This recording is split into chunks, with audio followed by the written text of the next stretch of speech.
So these incidents started about 6 years ago, and went on for a couple of years. I used to be really into the music scene, going to shows and festivals every chance I got. This often meant meeting random people, whose names I would forget about 5 seconds later. As a result of being out in Atlanta nightlife so often, I got frequent requests on Facebook, and a naive younger me blindly accepted them, assuming they were just people I had met at shows that I was too drunk or distracted to remember. One day, I got a message from someone named Eddie. His Facebook profile picture was of someone at least a decade older than me, with long, scraggly hair. He looked harmless enough, just another show-going hippie, I assumed. His message simply asked if I was the girl that danced a half circle around him at the local show last night and then twirled dreamily away, or something along those lines. This was way back in 2012, so I don't remember the exact words. I responded that I had no recollection of that, and upon further investigation, I saw that he lived in an entirely different state, so it couldn't have been me. He told me that I must have had a doppelganger out there somewhere, and I left the conversation at that. Over the next few months, I'd get random notifications that he had messaged me, asking if I'd be at various shows across the southeast and the like. I mostly ignored the messages, but would very occasionally respond, shortly expressing interest in a band he had mentioned. I was just trying to be polite. Why the younger me felt the need to be polite to everyone is beyond me. I've since learned that it's okay to not respond to persistent internet strangers. The messages became more and more frequent, so I just started to leave them unread. Again, why I didn't block him is beyond me. I guess I thought he was just harmless and a bit lonely. Fast forward about a year. It's summer of 2013, and 2 of my best friends and I are caravanning to Wakarusa, a music festival that took place in Ozark, Kansas. It was about a 13-hour drive from Atlanta, but totally worth it. We went every year. An important note here is that this wasn't some small, intimate festival. It hosted upwards of 40,000 people, and it was often hard to keep track of my friends, let alone find people who I knew came separately. So my friends and I are on a blanket in the middle of a huge crowd, watching widespread panic. It's nighttime, so the only lights are coming from the stage and random LED toys or glow sticks or whatever. Out of nowhere, someone beelines for our blanket, makes himself at home next to me without permission, and strikes up a conversation. My group of friends is generally warm and accepting, and it wasn't unusual to make random friends at a big hippie fest like this, so we thought nothing of it at first. Probably just someone high on ecstasy and looking for a bit of company. It wasn't until he started referencing me in my Facebook personally that the alarm bells started going off. This was Eddie. I had honestly completely forgotten about him and his persistent messages, and in the darkness there was no way I could have recognized him. He was talking like we were old friends, and tried to follow us around all night. Once I subtly alerted the others about who he was, we made every excuse in the book to try to leave, go back to our campsite, and call it a night. He was painfully insistent on following us back there. Obviously, I didn't want him to know where I slept, so I tried to appease him by saying I was exhausted, but that we could try and meet up again tomorrow. Dumb, I know. I was just doing anything I could to get him away in the moment, and had no intention of actually following through. He finally left us alone after that, and we walked a long roundabout way to our campsite, just in case he had watched or tried to follow at a distance. The next day, I made an avid point to avoid the area where we ran into Eddie and discussed meeting up. The festival venue was so huge, I figured there was no way he'd find me again. I was beside a small stage in the back corner of the venue, hooping in the woods with my friends, when I noticed him out of the corner of my eye. He was standing beside a tree all alone, watching me with a weird smile. It reminded me of a proud dad watching his young daughter play, but with a way creepier and more sinister overtone. Still, He hadn't done or said anything explicitly creepy or threatening, but his presence was so unsettling that I grabbed my friends and we pretended that we had forgotten about a set that was starting, so we ran out of the wooded stage area. I remember hoping he didn't notice I had seen him. The festival ended the next day, and I was relieved to not see him again. Fast forward about another year. At this point I barely used Facebook, and had all but forgotten about Eddie. My friend that I went to the festival with was visiting from out of town that night, and we were going to get some drinks. He got to my house and we were catching up, and the subject of the festival came up.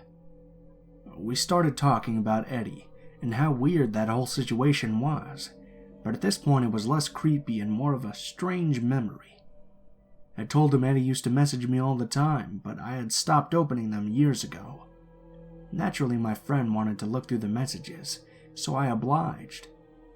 We began to scroll through them, and I realized just how dire of a mistake it may have been to not block him. He had started by asking me what shows I was going to, what part of Atlanta I lived in, not taking the hint that I clearly had no interest in responding at that point. Then, as the months went by, he was sending me links to tickets he had bought for me to shows in Atlanta, links to tickets he had bought for us to go together. There was one message asking where he could pick me up for a show that was 2 hours away in Athens, and that he couldn't wait to see me again. The messages continued to go on, but at this point I was so creeped out I immediately blocked him, finally, and closed the computer wide-eyed. What the actual fuck? He sounded like he was carrying on an entire relationship with me, without my consent. He never acknowledged the fact that I literally hadn't responded to or even seen a message from him in over a year. Shaken up, we decided to just go get a drink and stop thinking about this weirdo. We get to Edgewood, a popular bar district in my city, and walk to our favorite small bar to get a drink. As soon as we walk into the bar, my heart sinks to the pit of my stomach. To this day, this was the creepiest and most coincidental moment that's ever happened. I see Eddie sitting at the far end of the bar. His face lights up as soon as I walk in, and he motions me over. He says something along the lines of, "I can't believe it's you," and starts firing off questions about me, my life, what I've been up to. At this point, the darkest feeling washes over me. I just feel unsafe and exposed. Why is he here? He doesn't even live in Georgia. I quickly tell him I have to use the restroom, but I'll be back to the bar for a drink. I grab my friend, who's equally in shock, and we speed walk around the corner to the bathrooms and then past them. I'll be forever grateful that the door to the patio area was just past the bathrooms, so we got a head start. We get outside, hop the fence, and start running to my car. I glance behind us, and Eddie somehow figured out in those 15 seconds that we left, even though you can't see the bathrooms from where he was sitting. He was walking rapidly across a crosswalk in our direction, eyes on me. We book it to my car and get the hell out of Edgewood as quickly as we can. Shaken, I drive us around for about an hour, before eventually going home to make sure we weren't followed. As inconclusive as this whole thing was, that was the last time I ever saw Eddie, and I wonder if this was just a string of coincidences, or if it was more sinister. After all, he didn't even live in Georgia. Why was he at one of my favorite bars alone, the night I happened to go through all of his old messages? Had he somehow gotten a hold of my location via Facebook? I made sure all my location services were off when I checked my phone, so to this day I have no idea how he ended up there, or what his intentions were.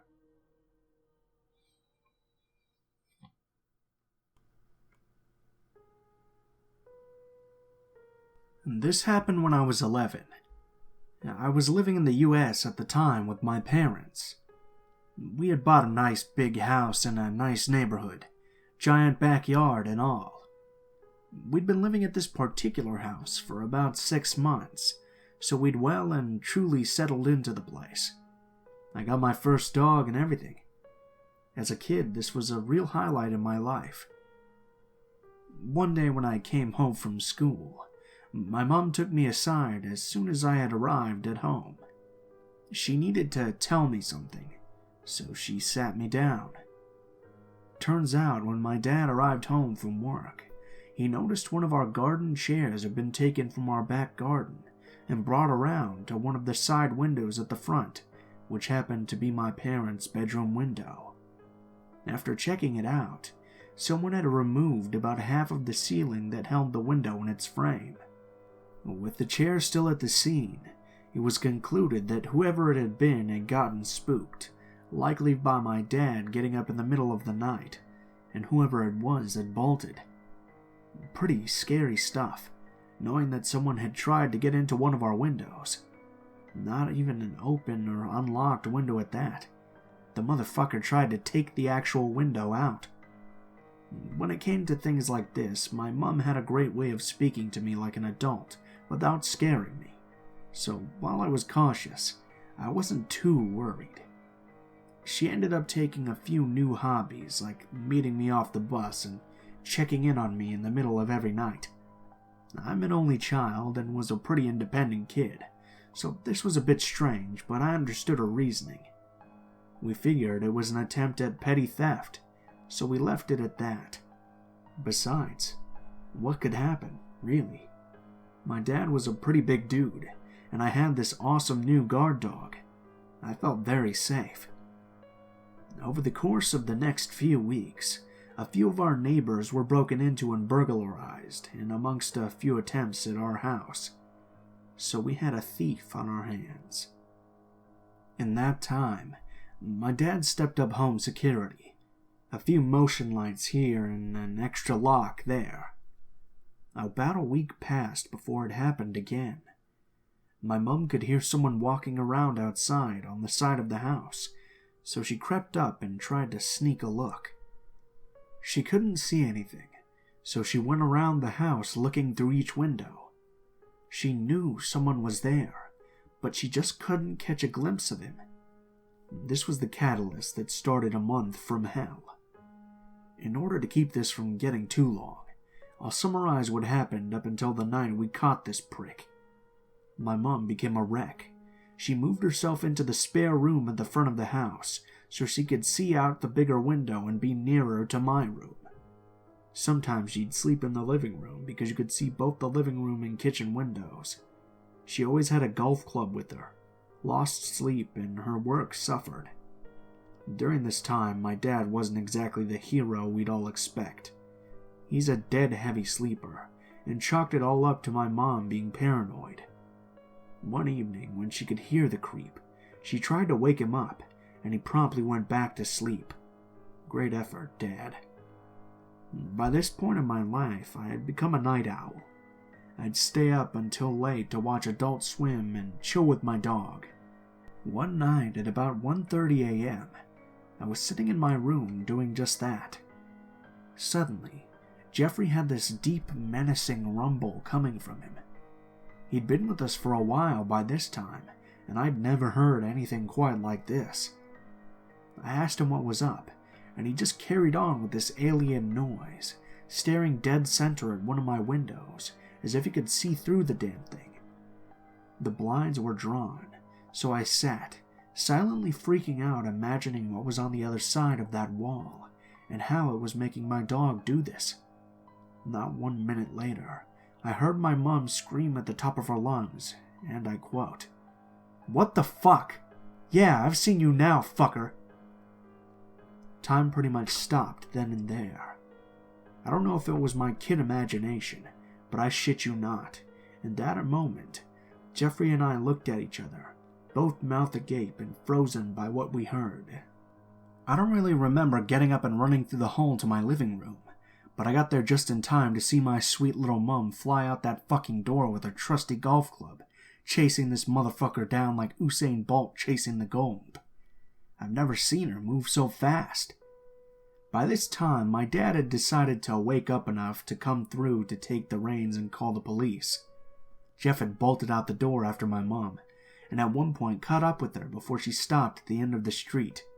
She was screaming anything and everything at this point, from "I'll get you" to "you're fucking done," to incoherent messes. I watched like a drone as she came back to the house, dog in tow, and I just sat down on the couch, entirely unsure of what had just happened. She took the phone and gave them a perfect description. He had been walking around the front of the house where she was in the spare room. By this point, we'd installed motion lights. This guy just wouldn't let up.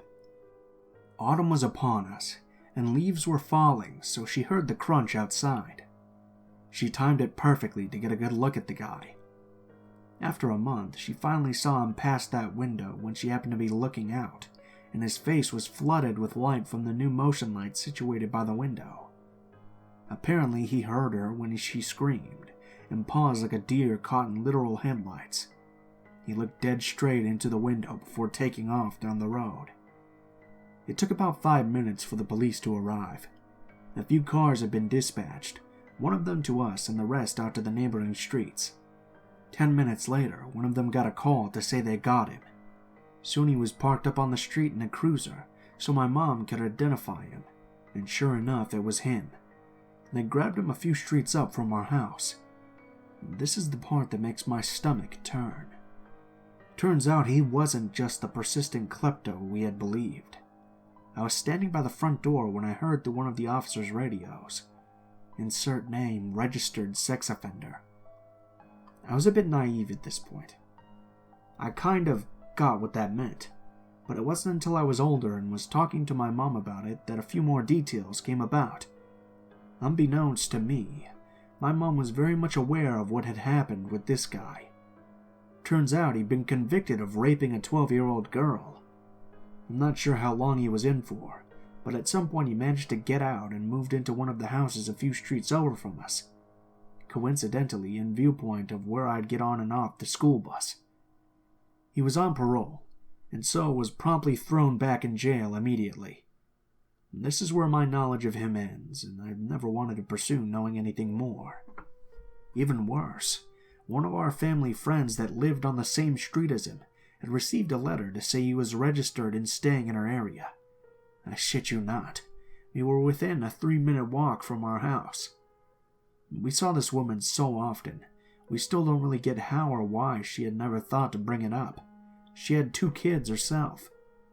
We ended up moving to the UK 2 months later for reasons unrelated. I won't lie, that time was pretty stressful. We didn't feel entirely comfortable in our own home anymore, and moving to another country kind of wrecked me at that age. Once we started our new life here, I didn't think much of it after that. I had bigger issues. This guy was persistent, but he was in jail, and wasn't going to be able to travel to the UK to get me. I was rational about my fear of him, so I found it easy to move on at that time. I thought about it a lot more the older I've gotten, so I guess this is more cathartic than anything else.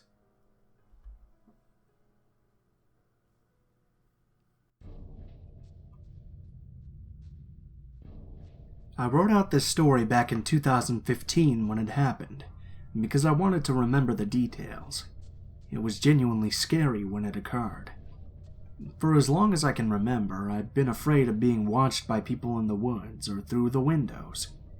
Movies like The Stranger scared the crap out of me. One night, we were invited to a backyard fire at our good friend's home. He lives on one of the main drags in our city, and the house sits directly to the left of one of the city's main walking trails. They have a high fence along the side of the backyard adjacent to the trail, but at the rear of the garden, the fence is a waist-high chain-link jobby with a gate. Luckily for our friend Shane, his house also sits on a greenback. The property is very private with large trees and bushes just outside the back fence. In order to access the gate and the fence in the rear from the outside, you'd have to make your way through a lot of low shrubs and trees. It was nice. We felt safe there. Not that we live in a rough and tumble area, but we generally feel safe. A crowd of us were stood around the fire pit having a few brew and smoking a few tokes. All the guys grew up together, so we were reminiscing about our childhoods. The story of Dickie Tag came up.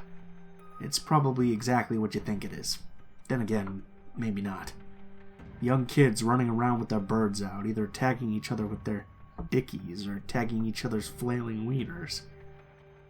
The rules are still unclear, We had a solid buzz going, and we were roaring, laughing, and crying from the belly laughs. It was a hilarious discussion, debating on who had actually played this perverted game. So there we are, all yelling about this Dickie tag, Kendrick Lamar on bust, and having a great time, when one of the girls, Mel, is trying to get the group's attention. This goes on for about 45 seconds to a minute, before anyone pays any heed. When we finally shut up and can hear her, she points to the back fence near the gate and says, "There's a person stood there." We all turn and look, and lo and behold, there's a random dude stood in the dark, jiggling at the fence. We shut off the tunes, and Shane and Mitch walk towards him. They ask, "What's on the go, man?" My initial thought was maybe we were being too loud, yelling about dicks. This is a family neighborhood, after all. The stranger in the dark responds with, "I'm just a little bit lost." This is when the creepiness starts. Shane responds by asking him how he could possibly be lost. The path is 20 feet in the other direction. The stranger tells us he's a 10-year Army combat veteran and begins to walk away. He stops after 5 feet and looks back. Shane then yells at him, "What are you doing, man? You're watching us in the woods being a creep. Get the fuck out of here." The man walks a few more feet and turns and stares again. For a second time, Shane tells him to get away from the backyard. The stranger makes his way back onto the path and looks again.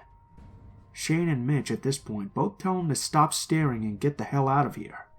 They all but huss him down the path. At this point, we're all pretty creeped out.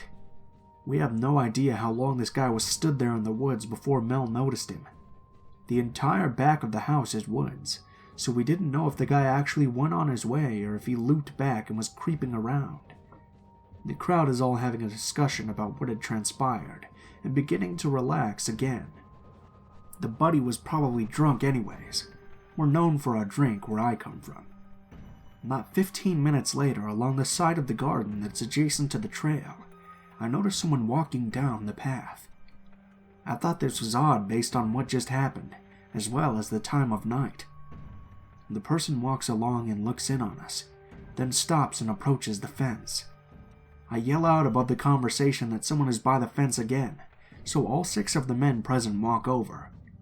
It was the same man again, but he had approached us from the opposite direction we had shot him in moments before. The guy starts by saying, "I was only joking, you guys." At this point, Shane had got a solid buzz on, and's not impressed that this creeper was back. Jaina, who's the level-headed one, also goes over to mediate the conversation. She finds out his name and that he's looking for directions to another main road in the city, located about 15 minutes north of where we were. He tells her again that he's a 10-year-old Army combat veteran. Between her and the men, they point the creeper in the right direction and he starts to walk. Still sketched out, one of the guys watches him and where he goes. Instead of going up the road as instructed, they watch him try and enter the private backyard of the house across the street. He gets yelled at again by Shane to go up the road and not onto someone's private property. There are a few choice words said. Buddy is in the middle of the busy road and almost gets struck by a truck, but he finally makes his way up the road. We watch until he's out of sight. Now we're sufficiently spooked. I mean, chances are this guy was tweaking on drugs or having a mental breakdown. Either way, he was acting unpredictable. It wasn't sitting well with Mel, so she chose to alert the police, just to let them know that a potentially intoxicated man is causing minor disturbances. The police were exceptionally interested in Mel's call. They wanted to know exactly where we saw this guy, what he was wearing, and when we saw him last. 3 cruisers and a ghost car showed up within minutes. Mel and Jaina took the bullet and went to talk to the police in person. They got asked a lot of questions, and of course provided all the detail they could. It was at this point Mel noticed the police dog. She asked if we should be worried. Is this guy a threat? She was told, no, you should be fine, by the officer, and that they were just trying to find him. We stay in the backyard and watch the police and the dog go down the path with flashlights. Another officer goes up the road on foot looking for the stranger.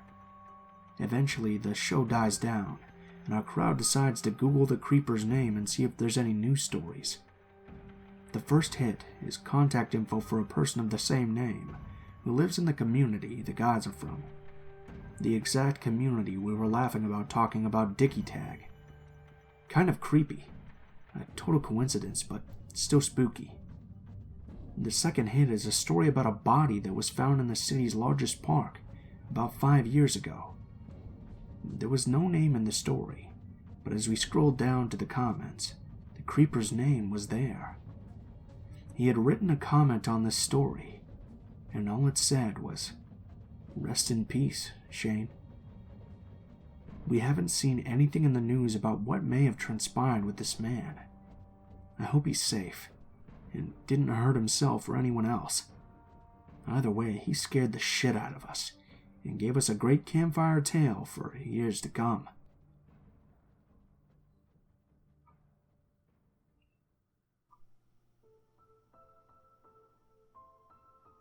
What is up, guys? Blue Spooky here, as always. I just wanted to thank you guys so much for watching, especially if you made it this far to the end of the video. I have a little bit of an update here for you guys. I recently started streaming a little bit on Twitch. I don't know if you guys are interested in just hanging out and seeing a bit of gameplay of maybe Monster Hunter or some games like that, maybe a few horror games, but I'll leave a link to my Twitch in the description of the video below. As always, if you guys like the video, please leave a comment or perhaps like or subscribe if you feel so inclined. If you'd like to message me, or you'd like to send in a story for me to read, or you have a suggestion for a story I should read, the links to all of my social media will be in the description of the video below as well. This includes my Facebook, Twitter, Gmail, and now, of course, my Twitch account. Go ahead and send me a message on any of those, and I'll try to get back to you as soon as possible, but please guys be patient, because I do get a lot of messages, so if I don't respond to you right away within like a week or two, just be a little patient. I'll get to it as soon as I can. If you do decide to send in a story, please be sure to include in the description of the email or message what the name of the story is, what the category of the story is, and how you would like to be credited in the video that the story appears in. If you guys are curious about the music used in this video, links to the music and the order in which the music appears will always be in the description below the video, so you can go ahead and check that out there. Last but not least, if you guys do enjoy my content, please take a look at my Patreon, and if you feel so inclined, maybe donate like $1 or something. Every little bit helps. It'll never be necessary, but of course, it's always an option if you guys would like to support the channel. Thank you guys so much for watching, and I hope you guys have a wonderful day.